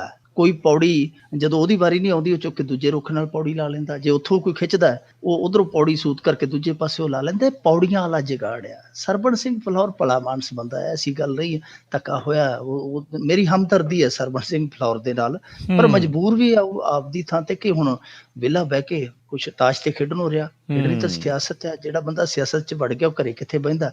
ਸਰਵਣ ਸਿੰਘ ਫਿਲੌਰ ਨੇ ਟਿਕਾਣਾ ਪਹਿਲਾਂ ਹੀ ਲੱਭਿਆ ਹੋਇਆ ਸੀ। ਉਹਨੂੰ ਪਤਾ ਸੀ ਕਿ ਐਤਕੀ ਮੇਰੀ ਦਾਲ ਗਲਣੀ ਨਹੀਂ। ਇਹਨੇ ਨਹੀਂ, ਅਵਿਨਾਸ਼ ਚੰਦਰ ਨੇ ਵੀ ਅੱਜ ਅਸਤੀਫਾ ਦੇ ਦਿੱਤਾ। ਇਹ ਦੋਵੇਂ ਉਹ ਬੰਦੇ ਆ ਜਿਨ੍ਹਾਂ ਦੇ ਨਾਂ ਆ ਜਿਹੜੇ ਡਰੱਗ ਕੇਸ ਦੇ ਵਿੱਚ ਜੁੜੇ ਆ। ਸਰਵਣ ਸਿੰਘ ਫਿਲੌਰ ਦਾ ਨਾਂ ਨਹੀਂ ਜੁੜਿਆ, ਉਹਦੇ ਪੁੱਤਰ ਨੇ ਬਦਨਾਮੀ ਖੱਟ ਲਈ। ਦਮਨ ਵੀਰ ਦਾ ਨਾਂ ਜਿਹੜਾ ਚੁੰਨੀ ਲਾਲ ਗਾਬਾ ਦੇ ਡੈਰੀ ਦੇ ਵਿੱਚ ਆਇਆ, ਫਿਰ ਉਹਦੀ ਪੁੱਛਗਿੱਛ ਹੋਈ। ਅਕਸਰ ਇਹਦਾ ਪਿਓ ਸੀ, ਅਸਰ ਤੇ ਇਹਦੇ ਤੇ ਪੈਣਾ ਸੀ। ਮੰਤਰੀ ਸੀ, ਜੇਲ੍ਹ ਮੰਤਰੀ ਸੀ। ਇਹਨੂੰ ਅਗਲਿਆਂ ਨੇ ਲਾ ਕੇ ਬਲੀ ਦੇ ਕੇ ਪਰੇ ਮਾਰਿਆ। ਦੂਜੇ ਪਾਸੇ ਜਿਹੜਾ ਅਵਿਨਾਸ਼ ਚੰਦਰ ਆ, ਉਹਦੇ ਵੀ ਈਡੀ ਨੇ ਗੇੜੇ ਕਢਾਏ ਆ। ਅਵਿਨਾਸ਼ ਚੰਦਰ ਵੀ ਬਦਨਾਮੀ ਖੱਟਦਾ ਰਿਹਾ। ਅਵਿਨਾਸ਼ ਚੰਦਰ ਨੂੰ ਵੀ ਉਹਨਾਂ ਨੇ ਪਾਸੇ ਕੀਤਾ। ਦੋਵੇਂ ਹੀ ਇਹ ਤਿਆਰੀ ਦੇ ਵਿੱਚ ਸਨ। ਇਹਨਾਂ ਨੂੰ ਪਤਾ ਸੀਗਾ ਕਿ ਐਤਕੀ ਗੁਣਾ ਸਾਡੇ ਤੇ ਨਹੀਂ ਪੈਣਾ, ਇਸ ਕਰਕੇ ਅਸੀਂ ਆਪਦੀ ਥਾਂ ਪਹਿਲਾਂ ਬਣਾ ਲਈਏ। ਸਰਵਣ ਸਿੰਘ ਫਿਲੌਰ ਅੱਜ ਕਾਂਗਰਸ ਦਾ ਪੰਜਾ ਫੜ ਗਿਆ। ਮੈਨੂੰ ਲੱਗਦਾ ਕਿ ਅਵਿਨਾਸ਼ ਚੰਦਰ 1-2 ਦਿਨਾਂ ਦੇ ਵਿੱਚ ਚੰਦ ਚਾੜ ਦੇਵੇਗਾ, ਕਿਉਂਕਿ ਘਰੇ ਬਹਿਣ ਵਾਲਾ ਉਹ ਵੀ ਨਹੀਂ। ਪਰ ਸਵਾਲ ਸਭ ਤੋਂ ਵੱਡਾ ਖੜਾ ਇਹੀ ਹੁੰਦਾ, ਮੈਂ ਕੱਲ ਵੀ ਗੱਲ ਕਹੀ ਸੀ ਕਿ ਦੇਖੋ ਜਿਹੜੇ ਆਧਾਰ ਤੇ ਇਹਨਾਂ ਦੀ ਟਿਕਟ ਕੱਟੀ ਗਈ ਹੈ ਕਿ ਇਹਨਾਂ ਦਾ ਨਾਂ ਆ ਜਿਹੜਾ ਉਹ ਈਡੀ ਦੀ ਇਨਵੈਸਟੀਗੇਸ਼ਨ 'ਚ ਆਇਆ, ਦਮਨਵੀਰ ਦਾ ਆਇਆ, ਅਵਿਨਾਸ਼ ਚੰਦਰ ਦਾ ਆਇਆ। ਜੇ ਇਸ ਆਧਾਰ ਤੇ ਟਿਕਟ ਕੱਟੀ ਗਈ ਹੈ ਤੇ ਟਿਕਟ ਫਿਰ ਵਿਕਰਮ ਮਜੀਠੀਆ ਦੀ ਵੀ ਨਹੀਂ ਸੀ ਬਣਦੀ, ਕਿਉਂਕਿ ਵਿਕਰਮ ਮਜੀਠੀਆ ਦਾ ਤਾਂ ਸਭ ਤੋਂ ਜ਼ਿਆਦਾ ਨਾਂ ਆਇਆ, ਸਭ ਤੋਂ ਜ਼ਿਆਦਾ ਬਦਨਾਮੀ ਹੈ ਜਿਹੜੀ ਵਿਕਰਮ ਮਜੀਠੀਆ ਨੇ ਅਕਾਲੀ ਦਲ ਦੇ ਪੱਲੇ ਪਾਈ। ਪਰ ਕਿਉਂਕਿ ਵਿਕਰਮ ਮਜੀਠੀਆ ਜਿਹੜਾ ਬਾਦਲ ਪਰਿਵਾਰ ਦੀ ਨੂੰਹ ਦਾ ਭਰਾਤਾ ਹੈ ਤੇ ਤੁਹਾਨੂੰ ਪਤਾ ਹੀ ਹੈ, ਉਹ ਕਹਿੰਦੇ ਹੁੰਦੇ ਆ ਨਾ ਕਿ ਇੱਕ ਲੁਕਾਈ ਇੱਕ ਪਾਸੇ ਤੇ ਬੀਵੀ ਕਾ ਬਾਈ ਇੱਕ ਪਾਸੇ। ਉਹ ਗੱਲ ਆ ਕਿ ਜੋ ਮਰਜ਼ੀ ਹੈ ਸਾਰੇ ਪਾਸੇ, ਇੱਕ ਪਾਸੇ ਭਾਵੇਂ ਸਾਰੀ ਖੁਦਾਈ ਹੋ ਜੇ, ਦੂਜੇ ਪਾਸੇ ਲੁਗਾਈ ਕਾ ਬਾਈ ਹੋ ਜੇ, ਫਿਰ ਉਹ ਲੁਗਾਈ ਕਾ ਬਾਈ ਜਿੱਤਦਾ। ਮੇਰੇ ਖਿਆਲ ਦੇ ਨਾਲ ਉਹੀ ਕਹਾਵਤ ਇੱਥੇ ਫਿੱਟ ਬੈਠੀ ਹੈ। ਪਰ ਸਰਵਣ ਸਿੰਘ ਫਿਲੌਰ ਨੇ ਕਾਂਗਰਸ ਦੇ ਵਿੱਚ ਜਾ ਕੇ ਕਾਂਗਰਸ ਲਈ ਵੀ ਸਿਆਪਾ ਖੜਾ ਕਰਨਾ। ਉਹ ਕਿਵੇਂ ਕਿ ਇਹਨਾਂ ਦਾ ਜਿਹੜਾ ਕਪਤਾਨ ਸੀ ਉਹ ਤੇ ਗੁਟਕਾ ਸਾਹਿਬ ਹੱਥ 'ਚ ਫੜ ਕੇ ਆਂਦਾ ਸੀ ਮੈਂ 4 ਹਫ਼ਤਿਆਂ 'ਚ ਨਸ਼ਾ ਖਤਮ ਕਰ ਦਿਆਂਗਾ, ਤੇ ਹੁਣ ਜਿਹੜੇ ਬੰਦਿਆਂ ਤੇ ਇਲਜ਼ਾਮ ਲੱਗਦੇ ਆ ਉਹਨਾਂ ਨੂੰ ਉਂਗਲ ਫੜ ਕੇ ਨਾਲ ਲਾਈ ਫਿਰਦਾ। ਜੇ ਸਰਵਣ ਸਿੰਘ ਫਿਲੌਰ ਕਾਂਗਰਸ ਦੇ ਵਿੱਚ ਆ ਗਿਆ ਤੇ ਕੀ ਦਮਨਵੀਰ ਬਾਹਰ ਰਹੇਗਾ? ਪੁੱਤਰ ਨੇ ਤੇ ਪਿੱਛੇ ਪਿੱਛੇ ਹੀ ਆਉਣਾ ਹੈ ਨਾ, ਪੁੱਤਰ ਤਾਂ ਕਾਂਗਰਸ ਦੇ ਵਿੱਚ ਆਏਗਾ। ਤੇ ਹਾਲੇ ਦਮਨਵੀਰ ਨੂੰ ਕਲੀਨ ਚਿੱਟ ਨਹੀਂ ਮਿਲੀ, ਹਾਲੇ ਅਵਿਨਾਸ਼ ਚੰਦਰ ਨੂੰ ਕਲੀਨ ਚਿੱਟ ਨਹੀਂ ਮਿਲੀ, ਇੱਥੋਂ ਤੱਕ ਕਿ ਵਿਕਰਮ ਮਜੀਠੀਆ ਨੂੰ ਵੀ ਹਾਲੇ ਤੱਕ ਕਲੀਨ ਚਿੱਟ ਨਹੀਂ ਮਿਲੀ। ਕੱਲ ਨੂੰ ਕੋਈ ਇਹਨਾਂ ਦਾ ਹੋਰ ਪੰਗਾ ਪੈ ਜਾਂਦਾ ਹੈ ਤੇ ਕਪਤਾਨ ਦਾ ਫਿਰ ਮੂੰਹ ਨਹੀਂ ਨਿਕਲਣਾ ਮੋਤੀ ਮਹਿਲ ਦੇ ਵਿੱਚੋਂ ਬਾਹਰ। ਜੀ ਜੀ ਜੀ ਜੀ। ਅਗਲੀ ਆਪਾਂ ਗੱਲ ਕਰੀਏ ਵੀ ਭਗਵੰਤ ਮਾਨ ਕਹਿੰਦੇ ਜੀ ਸੰਸਦ ਦੇ ਬਾਹਰ ਬੈਠਾ ਧਰਨੇ ਤੇ। ਭਗਵੰਤ ਮਾਨ ਵੀ ਡਰਾਮੇਬਾਜ਼ ਬਣ ਗਿਆ, ਵੈਸੇ ਹੈ ਤੇ ਪਹਿਲਾਂ ਹੀ ਕਲਾਕਾਰ ਸੀਗਾ, ਪਰ ਸਿਆਸਤ ਦੇ ਵਿੱਚ ਆ ਕੇ ਉਹਦੀ ਡਰਾਮੇਬਾਜ਼ੀ ਹੋਰ ਵੀ ਨਿਖਰ ਗਈ ਆ। ਪਹਿਲਾਂ ਥੋੜਾ ਸੰਜੀਦਗੀ ਤੋਂ ਕੰਮ ਲੈਂਦਾ ਸੀ, ਬਹੁਤ ਇੱਜ਼ਤ ਮਾਣ ਸੀ ਗੱਲ। ਹੁਣ ਤੇ ਜਿਹੜੇ ਇਹਦੇ ਆਪਦੇ ਚਾਹਣ ਵਾਲੇ ਆ ਨਾ, ਉਹੀ ਪੋਸਟਾਂ ਪਾਉਂਦੇ ਸੋਸ਼ਲ ਮੀਡੀਆ ਤੇ ਪਤਾ ਨਹੀਂ ਕੀ ਕੁਝ ਕਹੀ ਜਾਂਦੇ ਆ। ਅੱਗੇ ਇਨਕਲਾਬ ਕਹਿੰਦੇ ਸੀ, ਹੁਣ ਕਹਿੰਦੇ ਇਨਕਾਲਾਬ। ਉਹ ਇੰਨਾ ਕੋ ਫਰਕ ਨਜ਼ਰ ਆਉਂਦਾ ਹੈ। ਭਗਵੰਤ ਮਾਨ ਦੇਖੋ, ਜਦੋਂ ਇਹਦਾ ਮਾਮਲਾ ਹੈ ਜਿਹੜਾ ਉਹ ਜੇਰੇ ਸੁਣਵਾਈ ਹੈ, ਉੱਥੇ ਇੱਕ ਕਮੇਟੀ ਬਣਾਈ ਹੋਈ ਹੈ। ਮੈਂ ਜਦੋਂ ਇਹਦਾ ਪਿਛਲੀ ਵਾਰੀ ਰੌਲਾ ਪਿਆ, ਜਦੋਂ ਕਮੇਟੀ ਦੀ ਜਿਹੜੀ ਜਾਂਚ ਸੀ ਐਕਸਟੈਂਡ ਕੀਤੀ ਗਈ, ਮੈਂ ਉਦੋਂ ਹੀ ਕਿਹਾ ਸੀਗਾ ਕਿ ਇਹ ਐਕਸਟੈਂਡ ਇਸ ਕਰਕੇ ਕੀਤੀ ਗਈ ਹੈ ਕਿਉਂਕਿ ਇਹ ਨਹੀਂ ਚਾਹੁੰਦੇ ਕਿ ਭਗਵੰਤ ਮਾਨ ਹੈ ਜਿਹੜਾ ਉਹ ਸਰਦ ਰੁੱਤ ਦਾ ਸੈਸ਼ਨ ਹੈ ਜਿਹੜਾ ਆ ਕੇ ਜੁਆਇਨ ਕਰੇ ਜੀ, ਕਿਉਂਕਿ ਉਹਨਾਂ ਨੂੰ ਪਤਾ ਕਿ ਇਹੋ ਹੀ ਇੱਕ ਬੰਦਾ ਜਿਹੜਾ ਆਮ ਆਦਮੀ ਪਾਰਟੀ ਨੂੰ ਰਿਪਰੈਜ਼ੈਂਟ ਕਰਦਾ ਹੈ। ਕਿਉਂਕਿ ਡਾਕਟਰ ਧਰਮਵੀਰ ਗਾਂਧੀ ਹੈ, ਉਹ ਸਾਰਿਆਂ ਨੂੰ ਪਤਾ ਮੁਅੱਤਲ ਆ, ਤੇ ਦੂਜਾ ਜਿਹੜਾ ਉਹ ਖਾਲਸਾ, ਉਹ ਤੇ ਸੁੱਖ ਨਾਲ ਬੋਲਦਾ ਹੀ ਨਹੀਂ। ਤੇ ਜਿਹੜਾ ਸਾਧੂ ਸਿੰਘ ਆ, ਉਹ ਤੇ ਅੱਜ ਕੱਲ ਪਤਾ ਨਹੀਂ ਕਿੱਥੇ ਸਾਧ ਹੋ ਗਿਆ, ਉਹ ਤੇ ਉਂਝ ਨਹੀਂ ਨਿਕਲਦਾ ਬਾਹਰ। ਸੋ ਇਹ ਇੱਕੋ ਇੱਕ ਬੰਦਾ ਸੀ ਜਿਹੜਾ ਉੱਥੇ ਆਮ ਆਦਮੀ ਪਾਰਟੀ ਨੂੰ ਰਿਪਰੈਜ਼ੈਂਟ ਕਰਦਾ ਸੀ, ਉਹਦਾ ਝੰਡਾ ਗੱਡਦਾ ਸੀ, ਝੰਡਾ ਬੁਲੰਦ ਕਰਦਾ ਸੀ। ਆਮ ਆਦਮੀ ਪਾਰਟੀ ਦੀ ਹੋਂਦ ਖਤਮ ਕਰਨ ਲਈ ਉਹਨਾਂ ਨੇ 9 ਮੈਂਬਰੀ ਜਿਹੜੀ ਕਮੇਟੀ ਬਣਾਈ ਸੀ, ਉਹਦੀ 3 ਵਾਰੀ ਉਹਨਾਂ ਨੇ ਮਿਆਦ ਵਧਾ ਦਿੱਤੀ। ਇਹ ਹੁਣ ਵੀ ਗਿਆ ਤਿਆਰ ਹੋ ਕੇ, ਪੱਗ ਬੰਨ੍ਹ ਕੇ, ਬੂਟ ਬਾਟ ਕੱਸ ਕੇ ਕਿ ਮੈਂ ਜਾਵਾਂਗਾ ਸੰਸਦ ਦੇ ਵਿੱਚ। ਉਹਨਾਂ ਨੇ ਆਖਿਆ ਕਿ ਨਹੀਂ, 3 ਦਸੰਬਰ ਤੱਕ ਜਿਹੜੀ ਉਹ ਕਮੇਟੀ ਹੈ ਉਹਦੀ ਮਿਆਦ ਹੋਰ ਵਧਾ ਦਿੱਤੀ ਹੈ ਜਾਂਚ ਦੀ। ਇਹਦਾ ਮਤਲਬ ਹੈ ਉਦੋਂ ਤੱਕ ਸੈਸ਼ਨ ਖਤਮ ਹੋ ਜਾਣਾ। ਭਗਵੰਤ ਮਾਨ ਨੇ ਅੱਜ ਕੀ ਕੀਤਾ? ਭਗਵੰਤ ਮਾਨ ਨੇ ਉੱਥੇ ਇੱਕ ਤਖਤੀ ਲਈ, ਤਖਤੀ ਦੇ ਉੱਤੇ ਉਹਨੇ ਕੁਝ ਸਲੋਗਨ ਲਿਖ ਲਿਆ ਜਿਹੜਾ ਇਸ ਤਰ੍ਹਾਂ ਦਾ ਸੀ, ਕੁਝ ਮੇਰੇ ਖਿਆਲ ਨਾਲ, ਮੋਦੀ ਮੇਰੇ ਸੇ ਡਰਤਾ ਹੈ ਇਸੀलिए ਮੁਝੇ ਸੰਸਦ ਸੇ ਬਾਹਰ ਕਰਤਾ ਹੈ। ਉਹ ਤਖਤੀ ਜੀ ਅੱਗੇ ਗੱਡ ਕੇ ਤੇ ਉਦਾਂ ਹੀ ਬਹਿ ਗਿਆ ਜਿਵੇਂ ਡਾਕਟਰ ਧਰਮਵੀਰ ਗਾਂਧੀ ਕੱਲ ਬੈਠਾ ਸੀ। ਡਾਕਟਰ ਧਰਮਵੀਰ ਗਾਂਧੀ ਨੂੰ ਬਹੁਤ ਜ਼ਿਆਦਾ ਲੋਕਾਂ ਵੱਲੋਂ ਪਿਆਰ ਮਿਲਿਆ ਇਸ ਕੰਮ ਲਈ, ਕਿਉਂਕਿ ਡਾਕਟਰ ਧਰਮਵੀਰ ਗਾਂਧੀ ਆਪਣੇ ਲਈ ਨਹੀਂ ਸੀ ਬੈਠਾ। ਡਾਕਟਰ ਧਰਮਵੀਰ ਗਾਂਧੀ ਬੈਠਾ ਸੀ ਪੰਜਾਬ ਦੇ ਪਾਣੀ ਲਈ ਜੀ। ਔਰ ਕਮਾਲ ਦੀ ਗੱਲ ਤੇ ਇਹ ਸੀਗਾ ਕਿ ਉਹ ਇਕੱਲਾ ਬੈਠਾ, ਜਦ ਕਿ ਡਾਕਟਰ ਧਰਮਵੀਰ ਗਾਂਧੀ ਪੰਜਾਬ ਦੇ ਵਿੱਚੋਂ ਜਦੋਂ ਤੁਰਨ ਲੱਗਾ ਸੀ, ਸਾਰੇ ਮੈਂਬਰ ਪਾਰਲੀਮੈਂਟਸ ਨੂੰ ਇਹ ਕਹਿ ਕੇ ਆਇਆ ਸੀਗਾ ਕਿ ਆਪਾਂ ਉੱਥੇ ਰਲ ਕੇ ਧਰਨੇ ਤੇ ਬੈਠੀਏ ਤਾਂ ਕਿ ਜਿਹੜਾ ਕੌਮੀ ਮੀਡੀਆ ਉਹ ਸਾਡੀ ਆਵਾਜ਼ ਪੂਰੇ ਮੁਲਕ ਦੇ ਵਿੱਚ ਪਹੁੰਚਾਵੇ। ਉਹਦਾ ਸਾਥ ਕਿਸੇ ਨੇ ਨਹੀਂ ਦਿੱਤਾ। ਹੁਣ ਦੇਖੋ, ਜੇ ਅੱਜ ਭਗਵੰਤ ਮਾਨ ਇੱਥੇ ਬਹਿ ਸਕਦਾ ਹੈ, ਧਰਨੇ ਤੇ ਬਹਿ ਸਕਦਾ, ਅਸੀਂ ਨਹੀਂ ਕਹਿੰਦੇ ਉਹਦੀ ਆਜ਼ਾਦੀ, ਉਹਦੀ ਸਿਆਸਤ, ਉਹਦਾ ਕਰਨ ਦਾ ਆਪਣਾ ਢੰਗ ਆਜ਼ਾਦ ਆ, ਪਰ ਜਿੱਥੋਂ ਤੱਕ ਅਸੀਂ ਇੱਕ ਪੰਜਾਬੀ ਹੋਣ ਦੇ ਨਾਤੇ, ਅਸੀਂ ਇੱਕ ਪੱਤਰਕਾਰ ਹੋਣ ਦੇ ਨਾਤੇ ਇਹ ਜ਼ਰੂਰ ਉਮੀਦ ਕਰ ਸਕਦੇ ਹਾਂ ਕਿ ਜਦੋਂ ਡਾਕਟਰ ਧਰਮਵੀਰ ਗਾਂਧੀ ਕੱਲ ਉੱਥੇ ਬੈਠਾ ਸੀ, ਹੋਰ ਨਹੀਂ ਉਹਦੇ ਨਾਲ ਨਹੀਂ ਸੀ ਬਹਿ ਸਕਦਾ, ਘੱਟੋ ਘੱਟ ਆਹੀ ਜਿਹੜੀ ਤਖਤੀ ਜਿਹਦੇ ਤੇ ਹੁਣ ਮੋਦੀ ਮੇਰੇ ਸੇ ਡਰਤਾ ਹੈ ਇਸੀलिए ਮੁਝੇ ਸੰਸਦ ਸੇ ਬਾਹਰ ਕਰਤਾ ਹੈ, ਇਹਦੀ ਥਾਂ ਤੇ ਕੋਈ ਪੰਜਾਬ ਦਾ ਸਲੋਗਨ ਲਿਖ ਕੇ ਇਹ ਵੀ ਇੱਕ ਪਾਸੇ ਝੰਡਾ ਲਾ ਕੇ ਬਹਿ ਜਾਂਦਾ। ਸੋ ਘੱਟੋ ਘੱਟ ਇਹ ਤੇ ਹੁੰਦਾ ਕਿ 2 ਜਾਣੇ ਪੰਜਾਬ ਦੇ ਪਾਣੀਆਂ ਦੀ ਮੰਗ ਕਰਕੇ ਉਹਦੇ ਹੱਕ 'ਚ ਭੁਗਤ ਰਹੇ ਆ। ਸੋ ਭਗਵੰਤ ਮਾਨ ਠੀਕ ਹੈ, ਆਪਦਾ ਕਰੀ ਜਾਵੇ ਜੋ ਉਹਨੇ ਕਰਨਾ, ਪਰ ਇਸ ਕੋਸ਼ਿਸ਼ ਦਾ ਉਹਨੂੰ ਕੋਈ ਬਹੁਤਾ ਲਾਭ ਨਹੀਂ ਮਿਲਿਆ। ਉਹਦੇ ਚਾਹਣ ਵਾਲਿਆਂ ਨੇ ਵੀ ਉਹ ਇਹਨਾਂ ਨੋਟਿਸ ਨਹੀਂ ਕੀਤਾ। ਜੀ ਜੀ। ਅੱਗੇ ਆਪਾਂ ਵਧੀਆ ਵੀ ਭਾਖੜਾ ਨਹਿਰ 'ਚ ਛਾਲ ਮਾਰਨ ਵਾਲੀ ਨਰਸ ਨੂੰ ਜੇਲ੍ਹ ਭੇਜਿਆ। ਇਹ ਕੁਝ ਕੁੜੀਆਂ ਸਨ, ਨਰਸਾਂ ਸਨ, ਜਿਨ੍ਹਾਂ ਨੇ ਆਪਣੀ ਨੌਕਰੀ ਦੀ ਮੰਗ ਨੂੰ ਲੈ ਕੇ ਕੁਝ ਦਿਨ ਤੋਂ ਪਹਿਲਾਂ ਤੇ ਆਪਣਾ ਰੋਸ ਮੁਜ਼ਾਹਰਾ ਜਾਂ ਧਰਨਾ ਵਗੈਰਾ ਸਾਰਾ ਕੁਛ ਕਰਦੀਆਂ ਰਹੀਆਂ। ਅੰਤ ਦੇ ਵਿੱਚ ਜਦੋਂ ਵੇਖਿਆ, ਕਿਉਂਕਿ ਬੇਚੈਨੀ ਵੀ ਆ, ਇਲੈਕਸ਼ਨ ਨੇੜੇ ਆਉਂਦਾ ਪਿਆ, ਇਲੈਕਸ਼ਨ ਹੋ ਗਿਆ, ਮੁੜ ਕੇ 5 ਸਾਲ ਫੇਰ ਨਹੀਂ ਵਾਰੀ ਆਉਣੀ, ਇਸ ਕਰਕੇ ਬੇਚੈਨੀ ਸੀ ਕਿ ਉਹ ਭਾਖੜਾ ਜਿਹੜੀ ਜਿਹਨੂੰ ਨੀਲੀ ਨਹਿਰ ਵੀ ਕਹਿ ਦਿੰਦੇ, ਨੀਲੇ ਪਾਣੀ ਵਾਲੀ ਨਹਿਰ ਹੈ, ਉਹਦੇ ਉੱਤੇ ਜਿਹੜਾ ਰੇਲਿੰਗ ਪੁਲ ਬਣਿਆ, ਇਹ 5-7 ਜਿਹੜੀਆਂ ਨਰਸਾਂ ਸਨ ਉਹਦੇ ਉੱਤੇ ਚੜ੍ਹ ਗਈਆਂ। ਕੱਲ ਇੱਕ ਨਰਸ ਜਿਹੜੀ ਕਿ ਇਹਨਾਂ ਦੇ ਟੋਲੇ ਦੀ ਪ੍ਰਧਾਨ ਵੀ ਹੈ, ਕਰਮਜੀਤ ਕੌਰ ਸ਼ਾਇਦ ਉਹਦਾ ਨਾਮ ਸੀਗਾ, ਉਹਨੇ ਨਹਿਰ ਦੇ ਵਿੱਚ ਛਾਲ ਮਾਰ ਦਿੱਤੀ। ਔਰ ਕਮਾਲ ਦੀ ਗੱਲ ਤੇ ਇਹ ਹੈ ਕਿ ਉਹ ਪਹਿਲਾਂ ਕਈ ਘੰਟੇ ਉਸ ਪੁਲ ਦੇ ਉੱਤੇ ਬੈਠੀਆਂ ਰਹੀਆਂ। ਇੱਕ ਬੜੀ ਵੱਡੀ ਫੇਲੀਅਰ ਹੈ ਕਿ ਨਰਸਾਂ ਸਾਡੀਆਂ ਧੀਆਂ ਭੈਣਾਂ ਨੇ, ਪੰਜਾਬ ਦੀਆਂ ਧੀਆਂ ਭੈਣਾਂ ਨੇ, ਕਿ ਅਫਸਰਸ਼ਾਹੀ, ਪੁਲਿਸ ਜਾਂ ਹੋਰ ਜਿਹੜੇ ਉੱਥੇ ਤਮਾਸ਼ਬੀਨ ਸੀਗੇ, ਉਹਨਾਂ ਦੇ ਵਿੱਚੋਂ ਕੋਈ ਵੀ ਉਹਨਾਂ ਨੂੰ ਸੰਤੁਸ਼ਟ ਕਰਕੇ ਉਤਾਰ ਨਹੀਂ ਸਕਿਆ। ਇਹ ਕਿੱਡੀ ਵੱਡੀ ਅਸਫਲਤਾ ਹੈ ਕਿ ਇੰਨੇ ਘੰਟੇ ਉਹ ਭੁੱਖੀਆਂ ਪਾਣੀਆਂ ਜਿਹੜੀਆਂ ਉੱਤੇ ਚੜੀਆਂ ਰਹੀਆਂ ਉਸ ਪੁਲ ਦੇ, ਤੇ ਕੋਈ ਵੀ ਬੰਦਾ ਉਹਨਾਂ ਨੂੰ ਸੰਤੁਸ਼ਟ ਨਹੀਂ ਕਰ ਸਕਿਆ। ਕਿਹੜਾ ਉੱਥੇ ਕਿਸੇ ਨੇ ਨੌਕਰੀ ਤਲੀ ਤੇ ਰੱਖੀ ਸੀ, ਘੱਟੋ ਘੱਟ ਉਹਨਾਂ ਨੂੰ ਸੰਤੁਸ਼ਟ ਤੇ ਕੀਤਾ ਜਾ ਸਕਦਾ। ਉਹਨਾਂ ਦੀਆਂ ਮੰਗਾਂ ਜੋ ਵੀ ਨੇ ਜਾਇਜ਼ ਮੰਗਾਂ ਨੇ ਜਿਹੜੀਆਂ, ਉਹਨਾਂ ਨੂੰ ਮੰਨਣ ਦਾ ਭਰੋਸਾ ਤੇ ਦਿੱਤਾ ਜਾ ਸਕਦਾ, ਭਾਈ ਹਾਂ ਤੁਹਾਡੀਆਂ ਮੰਗਾਂ ਤੇ ਵਿਚਾਰ ਹੋਏਗਾ, ਜੋ ਤੁਸੀਂ ਚਾਹੁੰਦੇ ਹੋ, ਕਿਹਦੇ ਨਾਲ ਮਿਲਣਾ, ਕਿਹਦੇ ਨਾਲ ਤੁਹਾਡੀ ਮੀਟਿੰਗ ਤੈਅ ਕਰਾਈਏ। ਇਹੀ ਹੁੰਦੀ ਹੈ ਜਿਹੜੇ ਸੰਘਰਸ਼ੀਲ ਕਾਮੇ ਹੁੰਦੇ, ਕਿਰਤੀ ਹੁੰਦੇ ਆ, ਉਹਨਾਂ ਦੀ ਇਹੋ ਹੀ ਮੰਗ ਹੁੰਦੀ ਆ ਕਿ ਸਾਡੀ ਇਹ ਮੰਗ ਪ੍ਰਵਾਨ ਕਰੋ, ਸਾਡੀ ਮੀਟਿੰਗ ਕਰਵਾਓ, ਸਾਡਾ ਇਹਦੇ ਨਾਲ ਮੇਲ ਮਿਲਾਪ ਕਰਾਓ। ਜੇ ਇਹ ਵੀ ਨਹੀਂ ਕਰ ਸਕਦੇ ਤੇ ਫਿਰ ਅਫਸਰਸ਼ਾਹੀ ਹੈ ਕਾਹਦੇ ਲਈ ਆ? ਇਹਨਾਂ ਦੇ ਟਿੰਡੇ ਥੋੜੀ ਵੇਚਣੇ ਆ। ਇਹੀ ਕੰਮ ਲਈ ਅਫਸਰਸ਼ਾਹੀ ਹੈ ਨਾ, ਕਿ ਉਹਨਾਂ ਨੂੰ ਰਜ਼ਾਮੰਦ ਕਰਕੇ ਉਤਾਰਿਆ ਜਾਂਦਾ। ਜਦੋਂ ਸਾਰੀ ਗੱਲਬਾਤ ਫੇਲ ਹੋ ਗਈ, ਉਸ ਕੁੜੀ ਨੇ ਨਹਿਰ ਦੇ ਵਿੱਚ ਛਾਲ ਮਾਰ ਦਿੱਤੀ, ਉਸ ਬੀਬੀ ਨੇ, ਉੱਥੇ ਡਾਈਵਰਸ ਲੱਗੇ ਸਨ, ਜਿਹੜੇ ਗੋਤਾਖੋਰ ਹੁੰਦੇ ਉਹਨਾਂ ਨੇ ਬਚਾ ਲਿਆ। ਪਰ ਬਚਾਉਣ ਤੋਂ ਬਾਅਦ ਕੀ ਹੋਇਆ? ਉਹਦਾ ਟ੍ਰੀਟਮੈਂਟ ਕੀਤਾ, ਥੋੜਾ ਜਿਹਾ ਇਲਾਜ ਕਰਾਇਆ, ਜਦੋਂ ਮਾੜਾ ਜਿਹਾ ਸੁਰਤ ਚ ਆਈ, ਨਾਲ ਦੀ ਨਾਲ ਕਹਿੰਦੇ ਜੀ ਖੁਦਕੁਸ਼ੀ ਕਰਨ ਦੀ ਕੋਸ਼ਿਸ਼ ਦੇ ਵਿੱਚ ਤੁਹਾਡੇ ਤੇ ਮੁਕੱਦਮਾ ਦਰਜ ਆ, 309 ਦੀ ਧਾਰਾ, 511 ਦੀ ਧਾਰਾ, ਖਤਰਨਾਕ ਧਾਰਾ ਲਾ ਕੇ ਉਸ ਬੀਬੀ ਨੂੰ ਜੇਲ੍ਹ ਦੇ ਵਿੱਚ ਸੁੱਟ ਦਿੱਤਾ ਗਿਆ। ਕਮਾਲ ਦੀ ਗੱਲ ਆ ਕਿ ਜੇ ਕਿਸੇ ਬੱਸ ਦਾ ਕੰਡਕਟਰ ਧੱਕਾ ਮਾਰ ਕੇ ਕਿਸੇ ਕੁੜੀ ਨੂੰ ਮਾਰ ਦੇਵੇ, ਉਹਦੀ ਮੌਤ ਤੋਂ ਬਾਅਦ ਉਹਦੇ ਪਰਿਵਾਰ ਨੂੰ ਨਿਹਾਲ ਕਰ ਦਿੱਤਾ ਜਾਂਦਾ ਹੈ। ਜੇ ਕੋਈ ਕੁੜੀ ਗੁਰਦੁਆਰੇ ਮੱਥਾ ਟੇਕਣ ਜਾਂਦੀ ਹੈ ਤੇ ਇਹਨਾਂ ਦੇ ਜ਼ਿਲ੍ਹਾ ਇੰਚਾਰਜ ਦੀ ਬੱਸ ਉਹਨੂੰ ਫਿੱਟ ਮਾਰ ਦਿੰਦੀ ਹੈ, ਤੇ ਉਹਦੇ ਘਰ ਜਾ ਕੇ ਡੀਸੀ ਜਾ ਕੇ ਸੌਦੇਬਾਜ਼ੀ ਕਰਦਾ ਹੈ, ਇੰਨੇ ਲੱਖ ਲੈ ਲਓ, ਰਾਜੀਨਾਮਾ ਕਰ ਲਓ। ਕਮਾਲ ਦੀ ਗੱਲ ਤੇ ਇਹ ਹੈ ਕਿ ਇਸ ਬੀਬੀ ਨੇ ਦੁਖੀ ਹੋ ਕੇ ਨਹਿਰ ਦੇ ਵਿੱਚ ਛਾਲ ਮਾਰੀ ਤੇ ਉਹਦੇ ਤੇ ਕੇਸ ਬਣਾ ਦਿੱਤਾ। ਜੇ ਇਹੋ ਬੀਬੀ ਕੱਲ ਨੂੰ ਮੰਨ ਲਓ ਮਰ ਜਾਂਦੀ ਤੇ ਪ੍ਰਕਾਸ਼ ਸਿੰਘ ਬਾਦਲ ਹੋਰਾਂ ਨੇ ਭੋਗ ਤੇ ਚੈੱਕ ਘੱਲ ਦੇਣਾ ਸੀ, ਨਾਲੇ ਹਮਦਰਦੀ ਜਤਾ ਦੇਣੀ ਸੀ। ਮਰਨ ਤੋਂ ਬਾਅਦ ਤੁਸੀਂ ਨੌਕਰੀ ਦਾ ਐਲਾਨ ਕਰਦੇ ਹੋ, ਮਰਨ ਤੋਂ ਬਾਅਦ ਤੁਸੀਂ ਚੈੱਕ ਦਿੰਦੇ ਹੋ। ਤੇ ਜੇ ਕੋਈ ਬੰਦਾ ਦੁਖੀ ਹੋ ਕੇ ਮਰਨ ਦੀ ਕੋਸ਼ਿਸ਼ ਕਰਦਾ, ਬਚ ਜਾਂਦਾ ਚੰਗੇ ਭਾਗਾਂ ਨੂੰ, ਤੇ ਫਿਰ ਤੁਸੀਂ ਉਹਨੂੰ ਕੇਸ ਦਿੰਦੇ ਹੋ, ਉਹਨੂੰ ਜੇਲ੍ਹ ਦਿੰਦੇ ਹੋ। ਇਹ ਕਮਾਲ ਦੀ ਇੱਥੋਂ ਦੀ ਅਫਸਰਸ਼ਾਹੀ ਹੈ, ਕਮਾਲ ਦੀ ਇੱਥੋਂ ਦੀ ਸਰਕਾਰ ਦੀ ਕਾਰਜਸ਼ੈਲੀ ਹੈ। ਸਮਝੋ ਬਾਹਰ ਗੱਲ ਆ ਕਿ ਉਸ ਬੀਬੀ ਨੂੰ ਘੱਟੋ ਘੱਟ ਤੁਸੀਂ ਇਹਨਾਂ ਤੇ ਸਨਮਾਨ ਦਿਓ। ਉਹਨੇ ਠੀਕ ਆ, ਅਸੀਂ ਨਹੀਂ ਕਹਿੰਦੇ ਕਿ ਕਿਸੇ ਨੇ ਖੁਦਕੁਸ਼ੀ ਕੀਤੀ ਹੈ ਤੇ ਉਹਨੂੰ ਅਸੀਂ ਜਾਇਜ਼ ਕਹੀਏ, ਵਾਜਬ ਕਹੀਏ ਕਿ ਉਹਦਾ ਕਦਮ ਹੈ ਜਿਹੜਾ ਬਿਲਕੁਲ ਸਹੀ ਹੈ। ਅਸੀਂ ਇਸ ਚੀਜ਼ ਦੇ ਹੱਕ 'ਚ ਨਹੀਂ ਹੈ, ਪਰ ਘੱਟੋ ਘੱਟ ਤੁਸੀਂ ਉਹਦੇ ਨਾਲ ਇਹ ਧੱਕਾ ਤਾਂ ਨਾ ਕਰੋ, ਇਹ ਅਹਿਸਾਸ ਤਾਂ ਨਾ ਕਰਵਾਓ ਕਿ ਤੁਹਾਡਾ ਇੱਥੇ ਕੋਈ ਨਹੀਂ। ਜੀ ਜੀ ਬਿਲਕੁਲ। ਤੇ ਬਹੁਤ ਬਹੁਤ ਧੰਨਵਾਦ ਕਰਦੇ ਹਾਂ ਤੁਹਾਡਾ ਮਿੰਟੂ ਜੀ, ਤੁਸੀਂ ਸਾਡੇ ਨਾਲ ਜੁੜੇ ਇਹਨਾਂ ਖਬਰਾਂ ਬਾਰੇ ਸਾਨੂੰ ਵਿਸਤਾਰ ਦੇ ਵਿੱਚ ਜਾਣਕਾਰੀਆਂ ਦਿੱਤੀਆਂ।